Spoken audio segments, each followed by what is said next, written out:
Assalamualaikum warahmatullahi wabarakatuh. Halo anak-anak, kembali lagi ke channelnya Bu Uus ya. Nah, di video kali ini kita akan membahas rangkuman tema 2 subtema 1 pembelajaran 1-6. Yuk kita mulai. Nah, materi yang pertama yaitu pernafasan pada hewan. Yang akan kita bahas yang pertama yaitu alat dan sistem pernafasan pada cacing tanah atau vermes. Cacing tidak mempunyai alat pernafasan khusus. Cacing bernafas melalui permukaan kulit. Kulit cacing selalu basah dan berlendir untuk memudahkan penyerapan oksigen dari udara. Oleh karena itu, cacing menyukai tempat lembab untuk menjaga supaya kulit tubuhnya selalu basah dan berlendir. Di bawah permukaan kulit cacing yang tipis, terdapat pembuluh udara. Saat udara masuk melalui kulit, oksigen diikat oleh darah. Pada darah cacing terkandung hemoglobin sehingga mampu mengikat oksigen. Oksigen yang diikat oleh hemoglobin lalu diedarkan ke seluruh tubuh. Zat sisa pembakaran berupa karbon dioksida dan uap air dikeluarkan dari tubuh juga melalui permukaan kulit. Di situ ada gambar cacing dan proses pernafasannya. Yang kedua yaitu alat dan sistem pernafasan pada serangga atau insekta. Seperti hewan lain, serangga bernafas dengan mengisap oksigen dan melepaskan karbon dioksida. Namun, alat pernafasan serangga berbeda dengan hewan lain.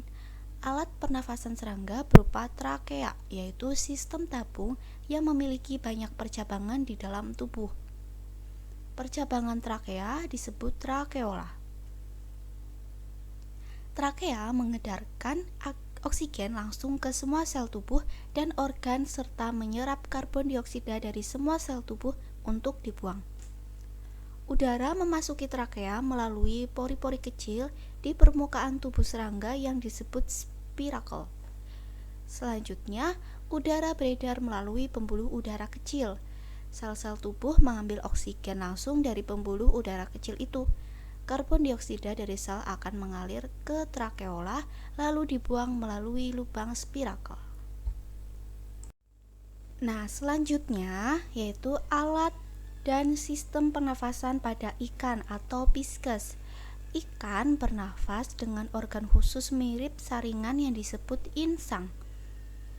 Insang berbentuk lembaran tipis berwarna merah muda dan selalu lembab.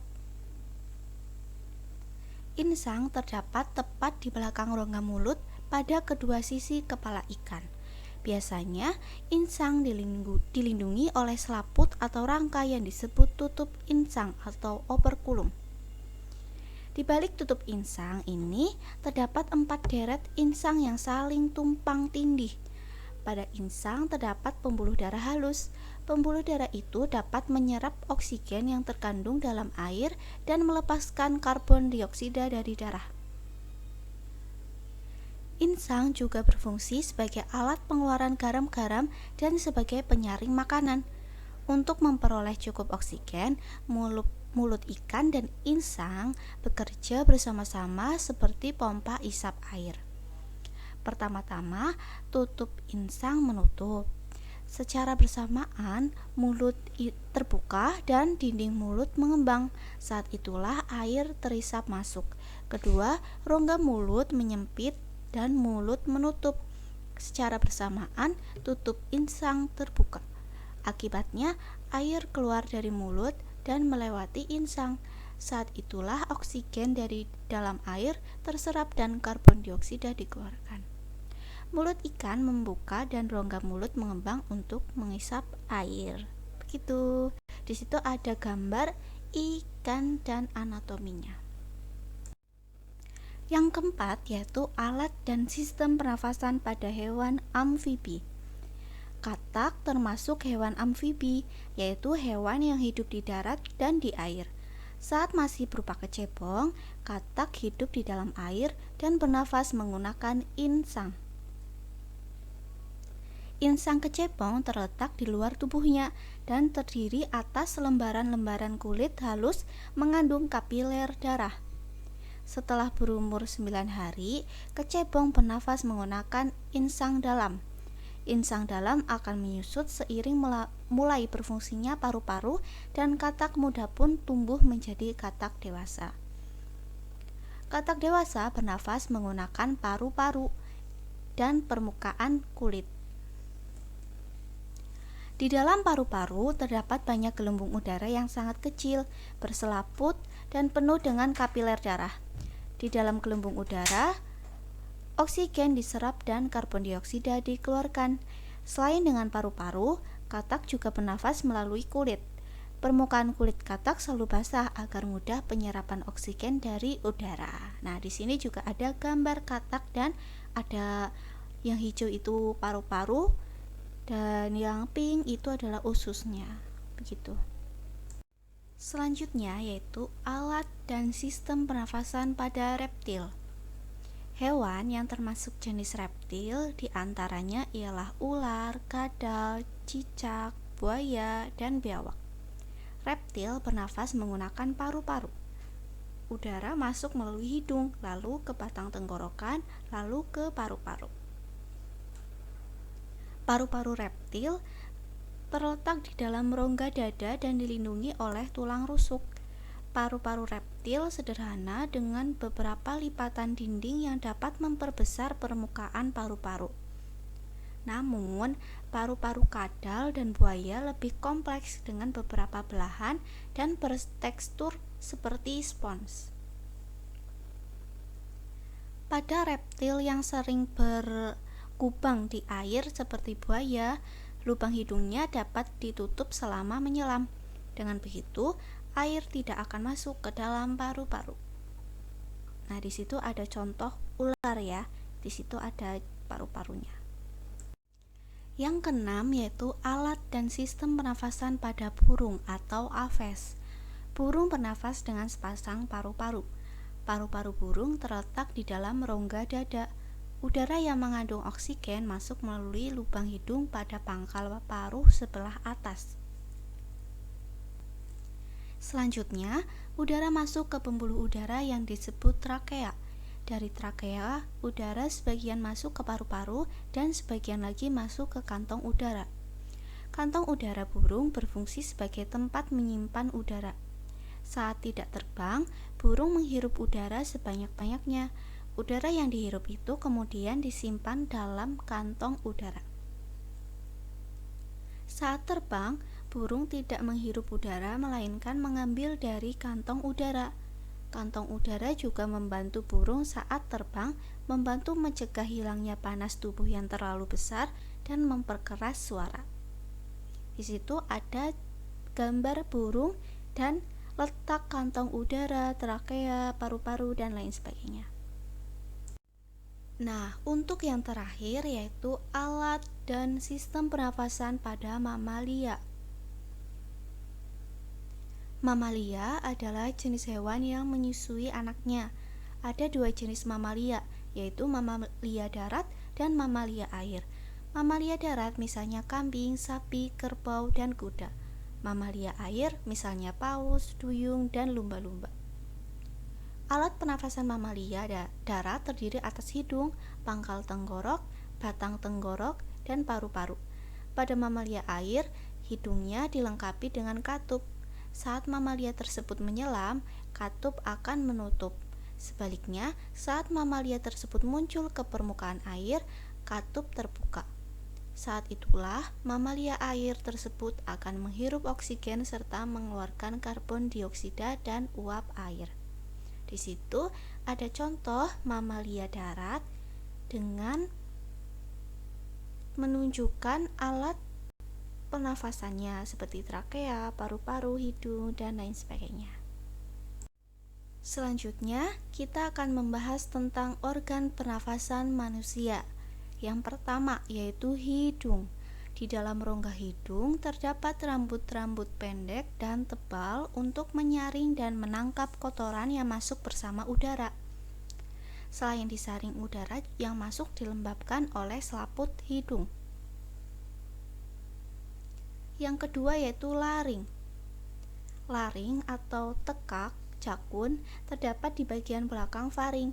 Laring terdiri atas 9 susunan tulang rawan berbentuk kotak. Yang ketiga yaitu faring. Faring merupakan persimpangan antara saluran pernafasan pada bagian depan dan saluran pencernaan pada bagian belakang. Yang keempat, trakea atau batang tenggorok. Pada trakea terdapat jaringan yang disebut silia yang akan bergerak dan mendorong keluar debu-debu dan bakteri yang masuk.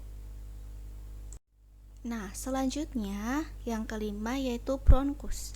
Bronkus merupakan percabangan dari trakea serta terdiri atas bronkus kiri dan bronkus kanan. Yang keenam yaitu bronkiolus. Bronkiolus merupakan percabangan dari bronkus. Yang ketujuh, alveolus. Alveolus terdapat di dalam paru-paru, merupakan tempat terjadinya pertukaran oksigen dan karbon dioksida. Alveolus dikelilingi kapiler-kapiler darah. Alveolus berbentuk seperti buah anggur. Nah, di situ ada gambar organ pernafasan manusia beserta keterangannya. Untuk yang A itu hidung, yang B itu faring, yang C laring, yang D trakea, yang E bronkus, F paru-paru, dan G diafragma. Selanjutnya kita masuk ke materi tangga nada diatonis mayor. Tangga nada merupakan susunan berjenjang, misalnya do, re, mi, fa, sol, la, si, do. Dalam seni musik ada jenis tangga nada diatonis. Tangga nada diatonis terdiri atas 8 nada. Tangga nada diatonis dibagi lagi dalam 2 jenis tangga nada, yaitu tangga nada mayor dan tangga nada minor. Ciri-ciri tangga nada diatonis mayor adalah sebagai berikut. A. Bersifat riang gembira. B. Bersemangat. C. Biasanya diawali dan diakhiri nada do, namun tidak menutup kemungkinan diawali dengan nada 5 atau sol, atau 3 yaitu mi, dan diakhiri nada 1 atau do gitu. Nah, selanjutnya kita masuk ke materi tanggung jawab sebagai warga masyarakat. Apa sih pengertian tanggung jawab itu? Nah, tanggung jawab adalah sikap dan perilaku seseorang untuk melaksanakan tugas dan kewajibannya yang seharusnya dia lakukan, baik terhadap diri sendiri, keluarga, masyarakat, lingkungan, itu termasuk alam, sosial, dan budaya, terus negara, dan maupun Tuhan Yang Maha Esa. Nah, tanggung jawab setiap individu meliputi berbagai jenis ya. Yang pertama yaitu tanggung jawab terhadap diri sendiri. Tanggung jawab terhadap diri sendiri menuntut kesadaran setiap orang untuk memenuhi kewajibannya sendiri dalam mengembangkan kepribadian sebagai manusia pribadi. Lalu yang kedua yaitu tanggung jawab terhadap keluarga. Tanggung jawab terhadap keluarga menjadi tanggung jawab seluruh anggota keluarga, baik ayah, ibu, maupun anak. Dalam sebuah keluarga, tanggung jawab anggota keluarga menyangkut upaya menjaga nama baik keluarga, meningkatkan kesejahteraan keluarga, dan menjaga keselamatan. Lalu yang ketiga, tanggung jawab terhadap masyarakat. Dalam sebuah masyarakat, setiap anggota mempunyai tanggung jawab ikut serta menjaga kelangsungan hidup warga masyarakat. Oleh karena itu, segala tingkah laku dan perbuatan setiap anggota masyarakat hendaknya dapat dipertanggungjawabkan kepada masyarakat. Lalu yang keempat, yaitu tanggung jawab terhadap bangsa dan negara. Segala pikiran, perbuatan, tindakan, dan tingkah laku manusia harus sesuai dengan norma-norma atau aturan-aturan yang berlaku dalam negara setempat. Individu sebagai warga negara hendaknya dapat mempertanggungjawabkan segala tindakan dan tingkah lakunya kepada bangsa dan negara. Lalu lanjutan yang tadi, yang kelima yaitu tanggung jawab terhadap Tuhan. Tuhan menurunkan ajaran berupa perintah dan larangan bagi makhluknya, khususnya bagi manusia. manusia bertanggung jawab untuk beribadah, menjalankan perintah Tuhan, dan menjauhi larangannya. Nah, anak-anak, masyarakat adalah sejumlah manusia dalam arti seluas-luasnya dan terikat oleh suatu kebudayaan yang mereka anggap sama. Jadi, dalam sebuah masyarakat terdapat aturan-aturan yang harus dipatuhi oleh setiap warga masyarakat. Pelaksanaan kewajiban mematuhi aturan-aturan dalam masyarakat ini menjadi tanggung jawab setiap warga masyarakat. Tanggung jawab sebagai warga masyarakat adalah tugas dan kewajiban yang harus dilaksanakan seseorang dalam kedudukannya sebagai warga masyarakat. Hidup bersama dalam masyarakat berarti hidup dengan orang lain dalam suatu tempat tertentu dan mempunyai kepentingan tertentu.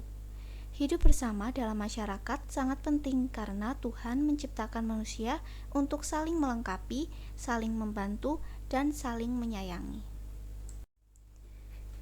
Nah, anak-anak, kita masuk ke materi yang berbeda, yaitu jenis-jenis usaha ekonomi masyarakat. Yang pertama yaitu agraris. Usaha agraris meliputi kegiatan pertanian dan perkebunan. Sektor usaha agraris terdapat di daerah pedesaan dan pegunungan. Berbagai jenis tanaman tumbuh subur dan menghasilkan banyak bahan pangan. Hasil pertanian dan perkebunan antara lain padi, jagung, ubi, kedelai, sagu, umbi-umbian, sayuran, dan buah-buahan. Yang kedua yaitu peternakan. Peternakan adalah kegiatan usaha budidaya hewan yang diambil hasilnya. Hasil peternakan terdiri atas daging, telur, susu, kulit, dan bulu. Peternakan itu ada 3 jenisnya, yaitu peternakan hewan kecil, misalnya kelinci, kambing, domba, dan biri-biri. Peternakan hewan besar, misalnya sapi, kerbau, dan kuda. Dan peternakan unggas, misalnya ayam, itik, burung, dan puyuh. Yang ketiga yaitu perikanan. Perikanan dibagi menjadi 2, yaitu perikanan darat dan perikanan air laut. Untuk perikanan darat yaitu usaha memelihara dan menangkap ikan di perairan darat. Perikanan darat terdiri atas perikanan air tawar dan perikanan air payau. Untuk perikanan air laut yaitu usaha menangkap ikan di pantai atau laut. Nah, selanjutnya yaitu pertambangan.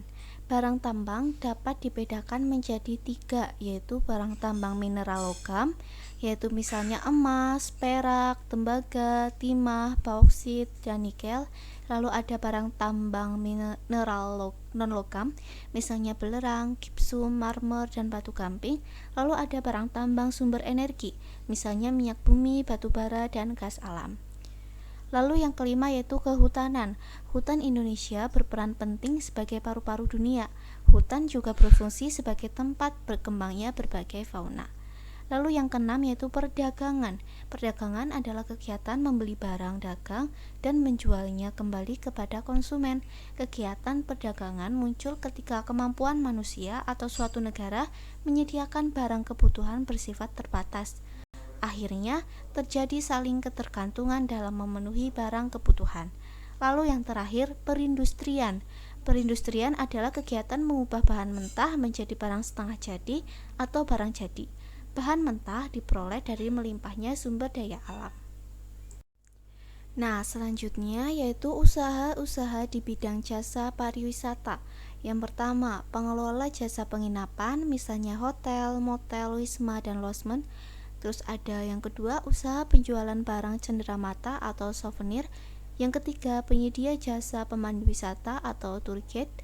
Dan yang keempat, penyedia jasa pariwisata dan transportasi atau tour and travel. Nah, anak-anak tadi kan sudah membahas tentang organ pernafasan pada manusia. Nah, sekarang kita membahas tentang bernafas menggunakan otot. Nah, bernafas adalah kegiatan menghirup oksigen ke dalam tubuh dan membuang karbon dioksida dari dalam tubuh. Kegiatan bernafas membutuhkan kekuatan otot. Otot pernafasan utama adalah diafragma. Diafragma terdapat di dalam tubuh di bagian bawah rongga dada. Diafragma berbentuk seperti kubah. Saat menghirup udara, diafragma akan berkontraksi menjadi lebih datar. Saat itu, paru-paru membesar untuk dapat menampung udara yang dihirup. Saat menghirup udara, otot-otot tulang rusuk mengangkat tulang rusuk sehingga paru-paru membesar. Sebaliknya, saat membuang nafas, otot diafragma akan relaksasi dan otot tulang rusuk mengendur. Paru-paru mengkerut lagi ke ukurannya yang lebih kecil dan mengembuskan udara pengap berisi karbon dioksida. Oke, sekarang kita masuk ke materi tangga nada diatonis minor. Kan tadi sudah menjelaskan tentang tangga nada diatonis mayor. Sekarang diatonis minor. Tangga nada diatonis minor ada bermacam-macam. Salah satunya tangga nada diatonis minor harmonis. Tangga nada diatonis minor harmonis adalah tangga nada diatonis minor dengan nada ketujuh dinaikkan setengah. Ciri-ciri tangga nada diatonis minor sebagai berikut. Yang pertama, lagu bersifat sedih. Yang kedua, lagu kurang bersemangat. Dan yang ketiga, melodi lagu biasanya diawali dan diakhiri nada 6 atau La. Namun, tidak menutup kemungkinan diawali nada 3 yaitu Mi dan diakhiri nada 6 yaitu La. Selanjutnya yaitu jenis-jenis tanggung jawab sebagai warga masyarakat. Ada 4, yaitu yang pertama, memelihara ketertiban dan keamanan hidup bermasyarakat. Yang kedua, menjaga dan memelihara rasa persatuan dan kesatuan masyarakat. Yang ketiga, meningkatkan rasa solidaritas sosial sebagai sesama anggota masyarakat. Dan yang keempat, menghapuskan bentuk-bentuk tindakan diskriminasi dalam kehidupan di masyarakat untuk menghindari perpecahan masyarakat, bangsa, dan negara. Baik anak-anak, sudah selesai untuk membahas rangkuman dari materi tema 2 subtema 1 pembelajaran 1-6. Semoga video ini dapat membantu kalian dalam belajar ya. Terima kasih, jangan lupa subscribe dan like video Puus. Wassalamualaikum warahmatullahi wabarakatuh.